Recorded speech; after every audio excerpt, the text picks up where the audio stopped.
Good afternoon. Believe it or not, we're in week 2 of Social Work 670, Grief and Loss Across the Life Cycle.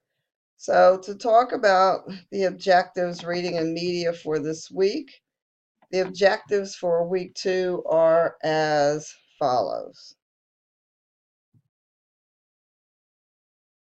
And we'll wait for the internet to catch up.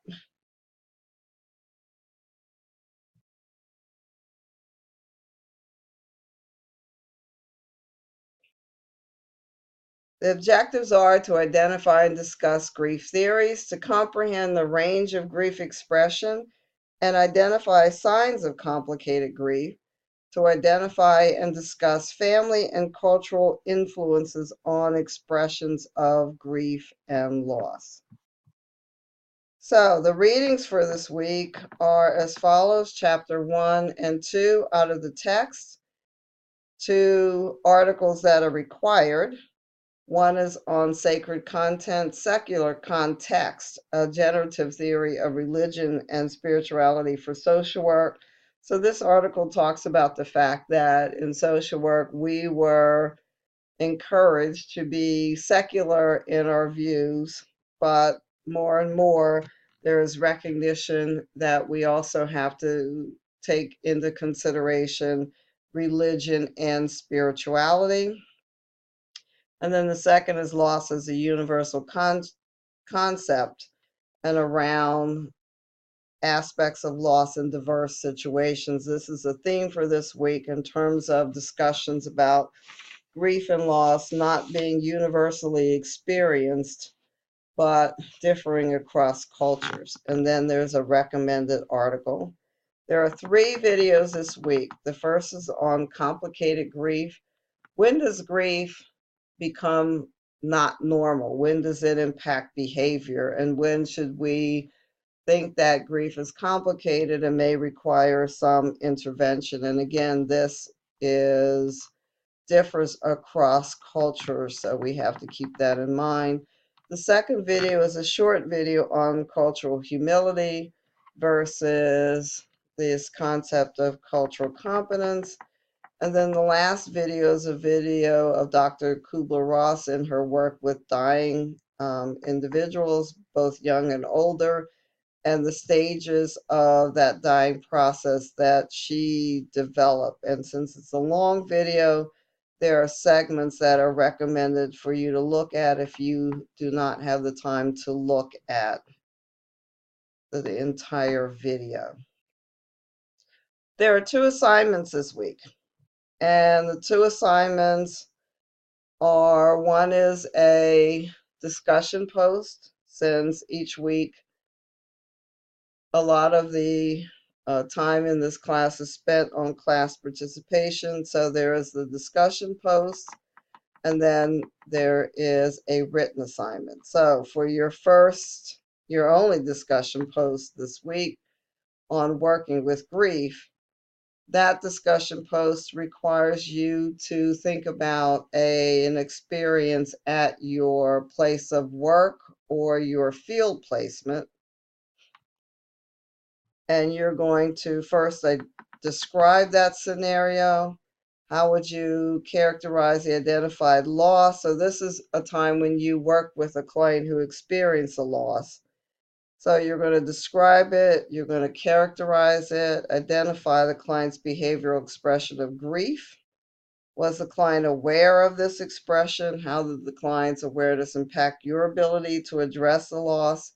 And identify your approach with this client. And if you have not had the experience of working with a client at your field placement or your work setting, then think about how a loss scenario from a personal nature, and then describe it as required above.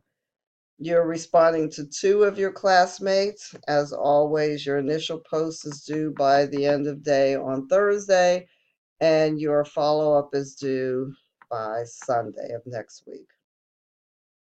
The other assignment is a reflection paper, and that reflection paper is 10% of your grade.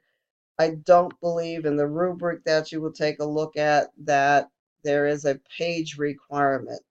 So I'm suggesting 2 or 3 solid pages of content at a minimum. It can be more. It is a paper, so it should be double spaced. You should have references. You should refer to the classroom material and make sure you use references. If you use direct quotes, make sure you are following APA format in your paper. And again, 2 to 3 pages of content, which would not include your title page or your reference page. So you are going to, again, based on everything you've learned in the class so far, discuss an element that surprised you regarding the expressions of grief. Discuss what you learned about yourself as a result of this week's readings, videos, and PowerPoints, and how you will apply this learning. Discuss an aspect of the grieving process that you would like to explore further based on your personal reaction, and identify a component of the grieving process that you would like to learn more about in order to better inform your own clinical practice. And again, I'm saying 2 to 3 pages of solid content at a minimum. It can be longer. To say a little bit more about loss and grief from the readings, that our expressions or reactions to grief differ across cultures.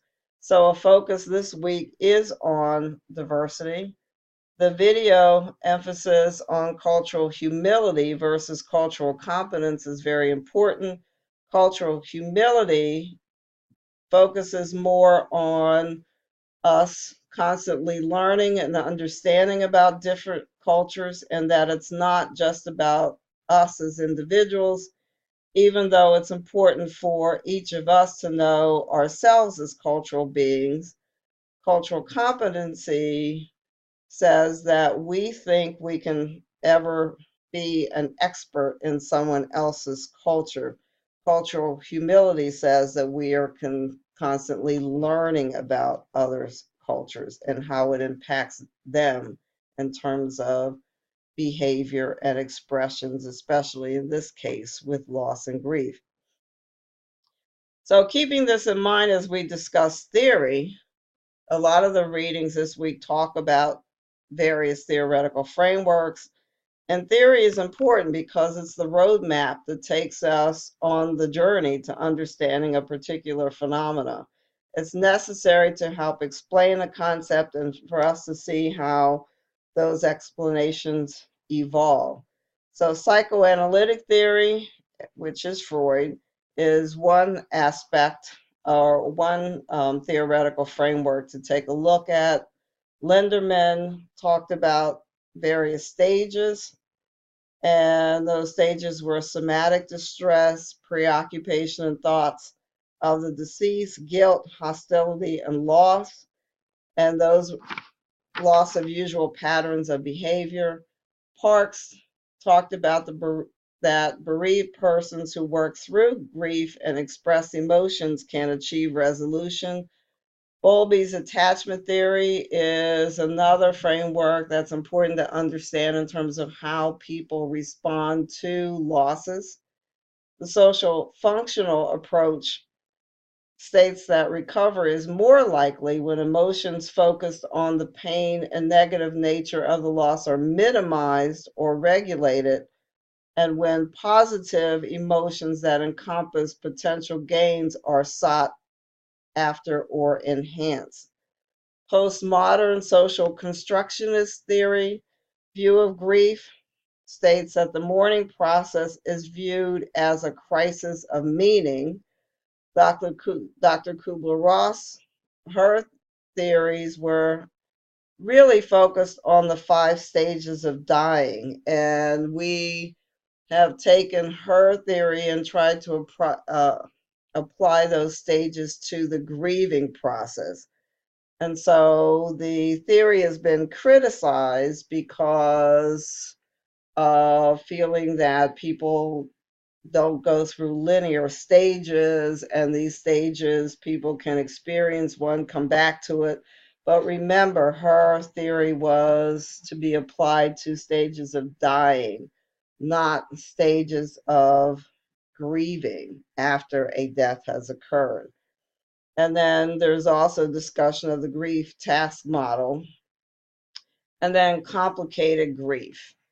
And although the video will talk about complicated grief, just remember that the response to grief differs across cultures. So it used to be that we would say after a year, 6 months to a year, people should be able to function, be able to live in the world, so to speak, after especially a death. But after any kind of loss, there may be a longer period of time for some people, and it may differ from a cross-cultural experience. So the idea of complicated grief looks at how people function and behavior and how that impacts their ability to day to day do what needs to be done in order to live well in the world, and when we may be recommending some sort of intervention so that that person can function better.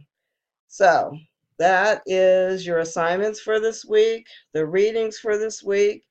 And again, if you have any questions, please get in touch with me. You can email me again through the course shell, or you can email me at norma.thomas13@gmail.com.